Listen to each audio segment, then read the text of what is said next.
ಬೀದರ್ನ ಎಫ್ಪಿಎ ಆಸ್ಪತ್ರೆಯಲ್ಲಿ ವೈದ್ಯರ ನಿರ್ಲಕ್ಷ್ಯದಿಂದ ಬಾಣಂತಿ ಸಾವಿಗೆ ಈಡಾಗಿದ್ದಾರೆ ಅನ್ನುವ ಆರೋಪ ಕೇಳಿಬರ್ತಿದೆ.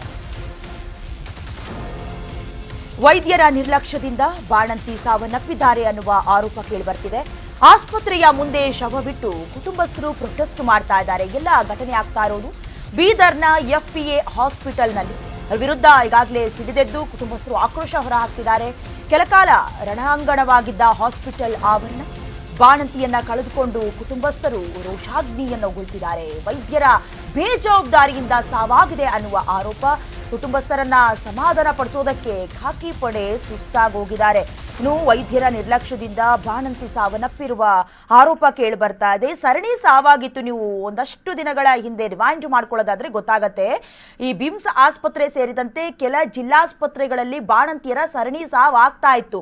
ಅದಕ್ಕೆ ಏನು ಫುಲ್ ಸ್ಟಾಪ್ ಬಿತ್ತು, ಮತ್ತೆ ರಾಜ್ಯದಲ್ಲಿ ಆ ರೀತಿಯಾದಂಥ ಘಟನೆ ಮರುಕಳಿಸೋಲ್ಲ ಅಂತ ಅಂದುಕೊಳ್ಳುವಷ್ಟರಲ್ಲೇ ಮತ್ತೊಂದು ಸಾವಾಗಿದೆ. ಎಫ್ಪಿಎ ಆಸ್ಪತ್ರೆ ವಿರುದ್ಧ ಈಗ ಆಕ್ರೋಶಗಳು ಭುಗಿಲೇಳ್ತಾ ಇದೆ. ದೃಶ್ಯದಲ್ಲಿ ಗಮನಿಸ್ತಾ ಇದ್ದೀರಾ.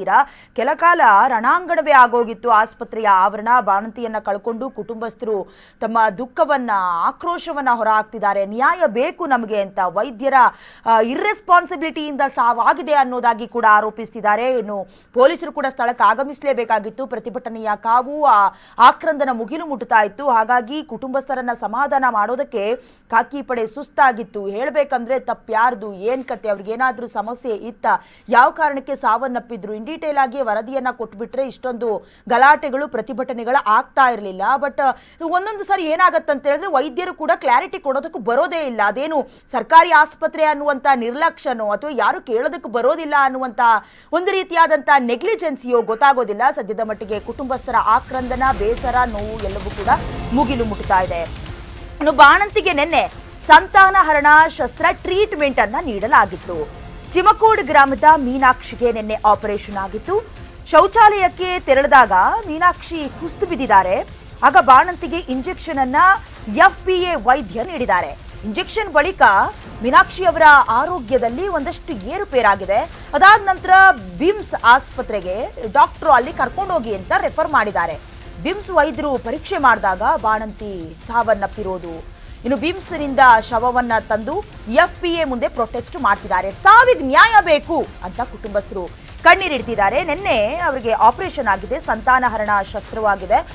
ಆದ ನಂತರದಲ್ಲಿ ವಾಶ್ರೂಮ್ಗೆ ಅಂತ ಹೋಗಿದ್ದಾರೆ. ನಂತರ ಅವ್ರಿಗೇನು ಟಯರ್ಡ್ ಆಗಿದೆ, ಸುಸ್ತಾಗಿದೆ, ಅಲ್ಲೇ ಕೂತ ಜಾಗದಲ್ಲಿ ಬಿದೋಗಿದ್ದಾರೆ. ಅದಾದ ನಂತರದಲ್ಲಿ ಏನು ಟಯರ್ಡ್ ಆಗಿದ್ದಾರೆ ಅನ್ನುವಂಥ ಕಾರಣಕ್ಕೆ ಇಂಜೆಕ್ಷನ್ ಕೊಟ್ಟಿದ್ದಾರೆ. ಇಂಜೆಕ್ಷನ್ ಕೊಟ್ಟ ಮೇಲೆ ಅವರ ಸ್ಥಿತಿ ಗಂಭೀರವಾಯಿತು.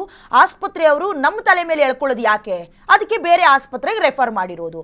ನಂತರದಲ್ಲಿ ಬಿಮ್ಸ್ ಆಸ್ಪತ್ರೆ, ಸರ್ಕಾರಿ ಆಸ್ಪತ್ರೆ, ಅಲ್ಲಿ ಹೋದ ನಂತರದಲ್ಲಿ ಅವರು ತೀರ್ಕೊಂಡಿದ್ದಾರೆ. ಅದಾದ ನಂತರದಲ್ಲಿ ಏನು ಮಾಡೋದಕ್ಕಾಗಲಿಲ್ಲ. ಏನು ಕಾರಣ, ಏನು ಎತ್ತ ಗೊತ್ತಾಗಬೇಕಲ್ಲ. ಇಂಜೆಕ್ಷನ್ ಏನಾದರೂ ಓವರ್ ಡೋಸ್ ಕೊಟ್ಟಿದ್ದಾರಾ ಅಥವಾ ಏನಾದರೂ ಬೇರೆ ಸಮಸ್ಯೆಗೆ ಬೇರೆ ರೀತಿಯ ಟ್ರೀಟ್ಮೆಂಟ್ ಕೊಟ್ಟುಬಿಟ್ಟಿದ್ದಾರಾ, ಎಲ್ಲದಕ್ಕೂ ಕ್ಲಾರಿಟಿ ಕೊಡಬೇಕಾಗಿತ್ತು. ಸದ್ಯ ಈಗಾಗಲೇ ಆಸ್ಪತ್ರೆಯ ಮುಂದೆ ಪ್ರೊಟೆಸ್ಟ್ ಮಾಡ್ತಾ ಇದ್ದಾರೆ ಕುಟುಂಬಸ್ಥರು. ಸಾವಿಗೆ ನ್ಯಾಯ ಬೇಕು ಅಂತ.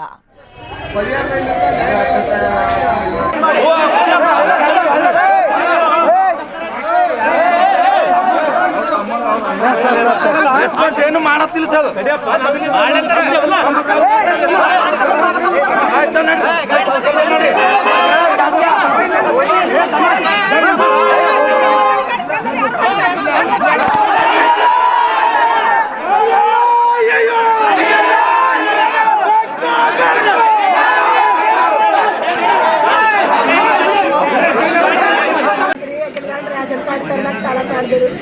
ರೇಷನ್ ಕಾರ್ಡ್ ತರ್ತೀವಿ ಎಲ್ಲ ಓಕೆ ಅಂತ ಹೇಳಿ ಆಪರೇಷನ್ ಮಾಡೋರು.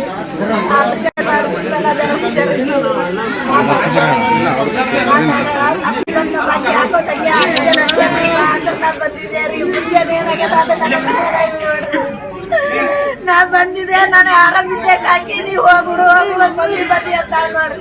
ನೀ ನಾ ಡೆಲಿವರಿ ತಂದಿದ್ದೆ ಅಂತ ಹೇಳಿ ಡೆಲಿವರಿ ಇಲ್ಲ. ನಾ ಹೋಗಿದ್ದೆ, ನಮ್ಮ ಅಕ್ಕನ ಮಗ ಫೋನ್ ಹಚ್ಚಾನು. ಕಾಕಿ ನೀರ್ತಿ ಬಾ ಎಲ್ಲಿದ್ದ ತರ ನಾ ಡೆಲಿವರಿ ಇಲ್ಲೇ ಹೋಗ್ಯಾದ್ರೆ ಅದು ಜೀವ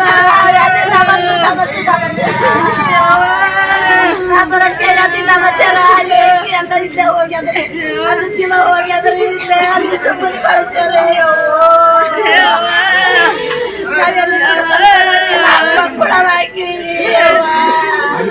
ಏನಾರ ತಪ್ಪಬೇಕಂದ್ರೆ ಇದಕ್ಕೆ ಬರ್ತಿದ್ದೇವ್ರಿ ಏನ್ ತಪ್ಪಕ್ಕೆ ಮುಂಜಾನೆ ಇಟ್ಟು ಎಲ್ಲ ತಿನ್ಸಿ ಹೇಳಂತ ಮಕ್ಕ ಮಕ್ಳು ನೋಡ್ರಿ